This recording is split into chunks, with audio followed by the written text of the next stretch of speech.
Hi, I'm Mark Wilson, the engineering heretic, and today I've got an issue with my BMW. It's a 323 Ci coupe E46 3 Series.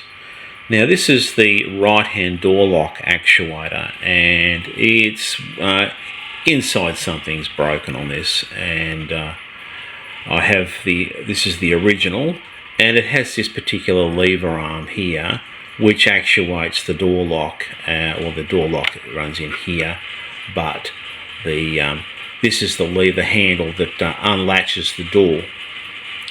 Now, for the life of me, I cannot find the original, a replacement part.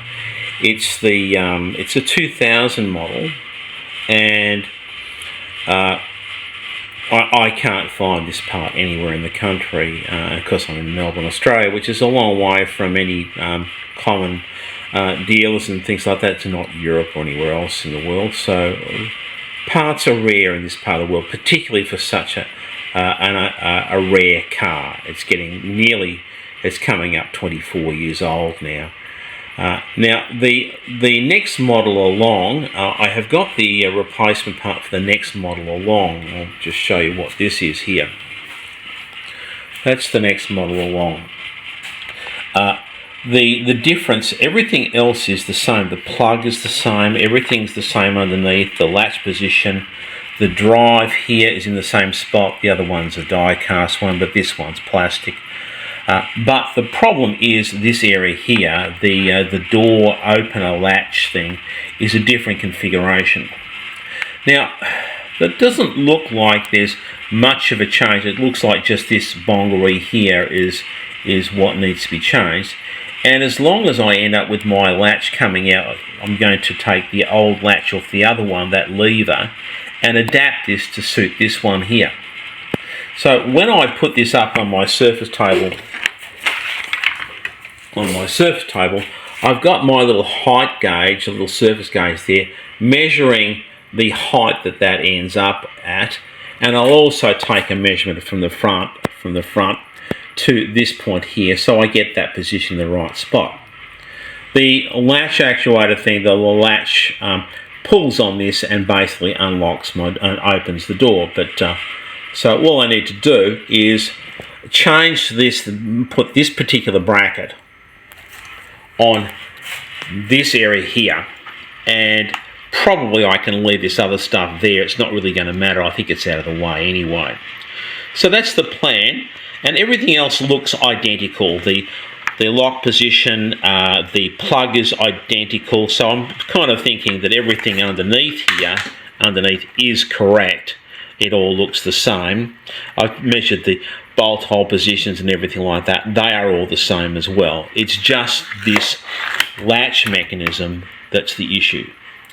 So that's the plan, to put this particular lever, that particular lever there, on this one here, and have it in the same spot. So here's the new version of that particular door lock actuator. What I've done is I've taken off the original one here. That's the original. This is the new base here, and I had to do a few things. I'll put a little screw in here. There's an adjuster screw there that you can swing it around a little bit.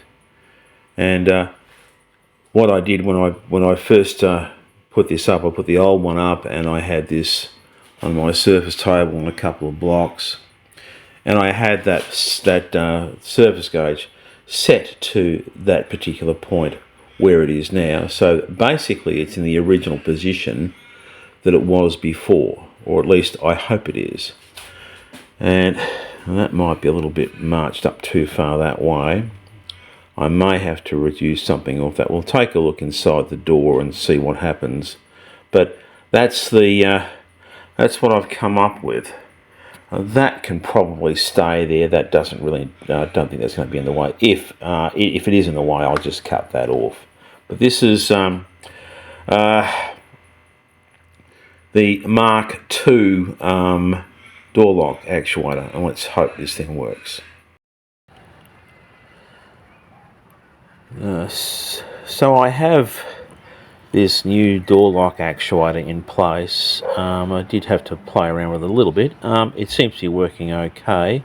If I press my key, it will that will unlock, that will lock, and everything seems to be working okay, except for one thing. When it's locked here, this particular rotation there does not unlock the door.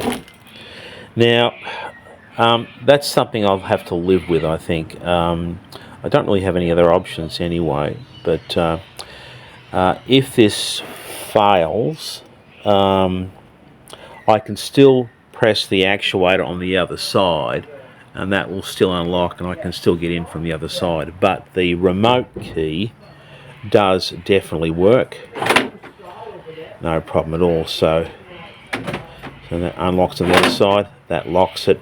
So now I've got my remote key working, and there's an issue with the door lock. But I think that's a small price to pay for the situation I'm in at the moment. And that's basically, I'll put this door back together again, and that's the job finished, and I've got my car back running again. And I'm Mark Wilson, and thanks for watching.